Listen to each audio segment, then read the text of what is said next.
ముందుగా అసలుకి ఈ జిన్స్ ఎవరో తెలుసుకుందాం. అరబిక్ మరియు ఇస్లామిక్ నమ్మేది ఏంటంటే దేవుళ్ళు మనుషులని మట్టి నుంచి మరియు ఏంజల్స్ ని లైట్ నుంచి తయారు చేశారని నమ్మకం. మరి జిన్స్ వచ్చేసి మనలానే మనుషుల్లా ఉంటారు, కానీ కొన్ని జిన్స్ మంచిగా ఉంటాయి, కొన్ని జిన్స్ డెడ్లీ డేంజరస్ గా ఉంటాయి. సో జిన్స్ కూడా మనమున్న డైమెన్షన్ కాకుండా వేరే డైమెన్షన్ లో ఉంటాయి. వాళ్ళల్లో కూడా రకరకాల జిన్స్, పెళ్లిళ్ళు, వాళ్ళ దశలు వేరే ప్రపంచంలా ఉంటుంది. కానీ కొన్ని సార్లు వాళ్ళ డైమెన్షన్ మన డైమెన్షన్ ఎప్పుడైతే మిక్స్ అవుతుందో అలాంటి టైంలో ఇప్పుడు నేను చెప్పబోయే ఇన్సిడెంట్ లాంటివి జరుగుతుంటాయి. సో మీకు అర్థమైంది కదా.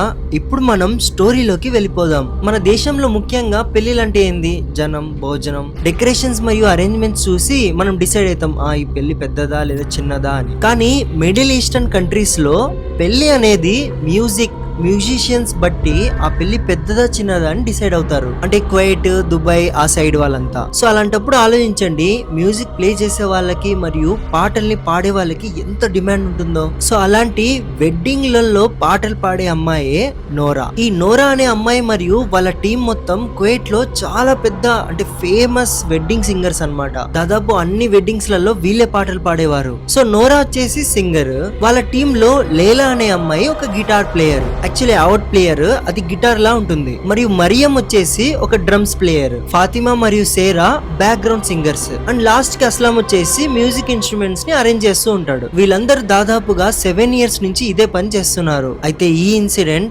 1997 లో జరిగింది. ఒక రోజు రాత్రి నోరా వెడ్డింగ్ లో సింగింగ్ కంప్లీట్ చేసుకొని ఇంటికి వచ్చినప్పుడు తను ఆల్రెడీ చాలా టైర్డ్ అయి ఉంది.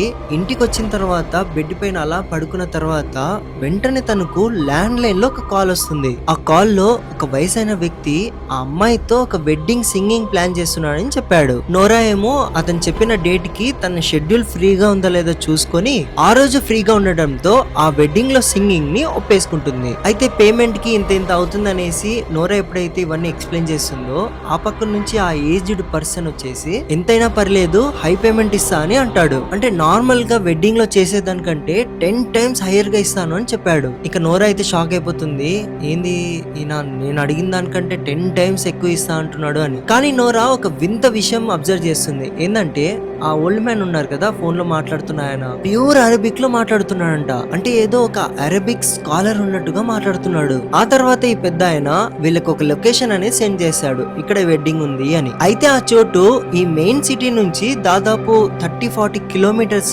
అవుట్స్కట్స్ లో ఉంది. అయితే ఆ పెద్ద మనిషి ఏమో మీరు బయట నుంచి జస్ట్ ఇలా అవుట్స్కట్స్ దగ్గరలో వచ్చి వాటర్ ట్యాంక్స్ ఉంటాయి, అక్కడ వచ్చి నించోండి, అక్కడ నుంచి మా కార్లు వచ్చి డ్రైవర్స్ మిమ్మల్ని పికప్ చేసుకుంటారని చెప్తాడు. సో ఇది అంత ప్లానింగ్ జరిగిందనమాట.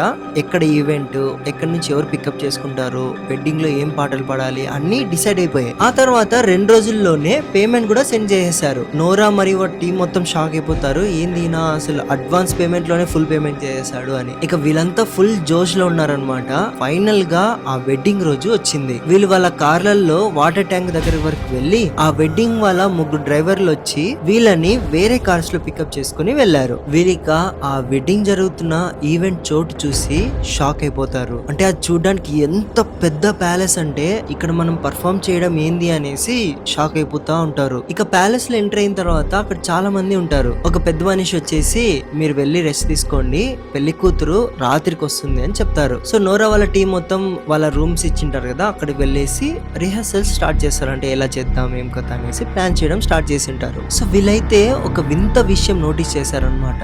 ఆ డెకరేషన్స్, అక్కడ ఉన్న జనాలు చాలా వింతగా ఉన్నారు. అంటే డెకరేషన్స్ కూడా ఏదో పాత కాలంలో డెకరేషన్స్ లాగా, మరి అక్కడ ఉన్న జనాలు కూడా ఏదో పాత ట్రెడిషన్ లో ఓల్డ్ పీపుల్స్ ఎలా వేసుకుంటారో అలాంటి ఫ్యాషన్ లో బట్టలు వేసుకున్నారు. ఇంకో వింత విషయం ఏంటంటే వీళ్ళు వచ్చినప్పుడు చాలా తక్కువ మందే ఉన్నారు.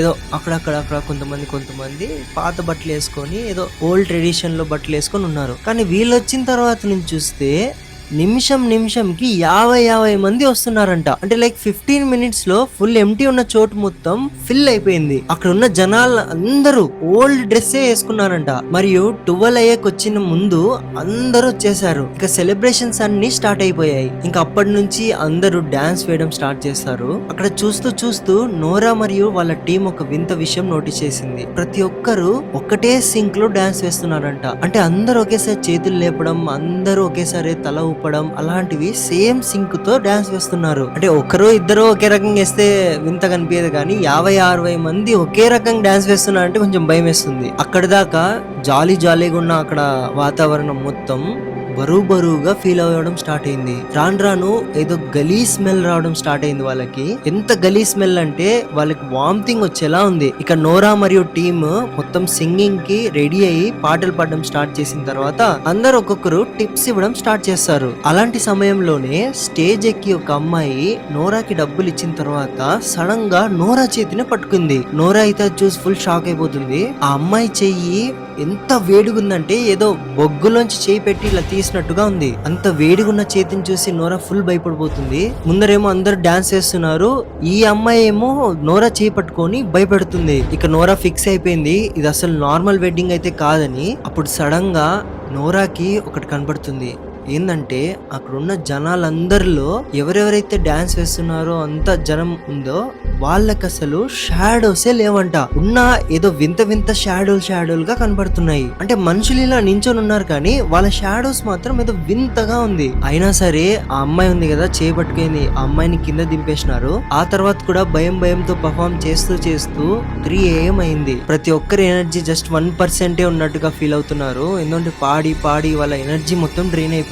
ఇక కరెక్ట్ గా 3:30 అయినప్పుడు అక్కడున్న జనాలందరూ ఒక సెకండ్ కి ఇలా నిలబడిపోయి వెంటనే వాళ్ళ బాడీ ఇక్కడ కడుపు కింద నుంచి మొత్తం హార్సెస్ లాగా మారిపోయాయి. అంటే అర్ధం బాడీ మనుషుల్లాగా, అర్ధం బాడీ గుర్రాల్లాగా మారిపోయాయి. అక్కడ ఎవ్వరు ఏం మాట్లాడుకోవటం లేదు, జస్ట్ బాడీని ఊపుతున్నారు అంతే. ఇక 4 గంటలకి ఎక్కడి నుంచో మొత్తం కిటికీల నుంచి డోర్ నుంచి మొత్తం పొగలు రావడం స్టార్ట్ అయ్యాయి. ఆ పొగలు వచ్చి మొత్తం ఇలా రూమ్ అంతా నిండిపోయిన తర్వాత ఒకరికొకరు చూసుకోలేకపోయారు. ఆ క్షణంలో అందరూ సైలెంట్ గా అయిపోయారు. ఇక ఆ సైలెన్స్ లో వీళ్ళకేమైపోతుందని భయంతో నోరా ఎల్లా అని గట్టిగా అరిచింది. ఎల్లా అంటే వాళ్ళ భాషలో పరిగెత్తండి అని. ఇక ఆ ఇన్స్ట్రుమెంట్స్ ఏవి ఎక్కడున్నాయో అక్కడే పడేసి నోరా మరియు వాళ్ళ టీం మొత్తం అక్కడి నుంచి పారిపోతుంది. అక్కడి నుంచి పరిగెత్తిన వాళ్ళు డైరెక్ట్ గా వాళ్ళ కార్లు పెట్టారే అక్కడి దాకా పరిగెత్తుతూనే ఉన్నారు. అంత భయపడినారు వాళ్ళు. ఇక వాళ్ళ కార్లు తీసుకొని వెంటనే వాళ్ళు పోలీస్ స్టేషన్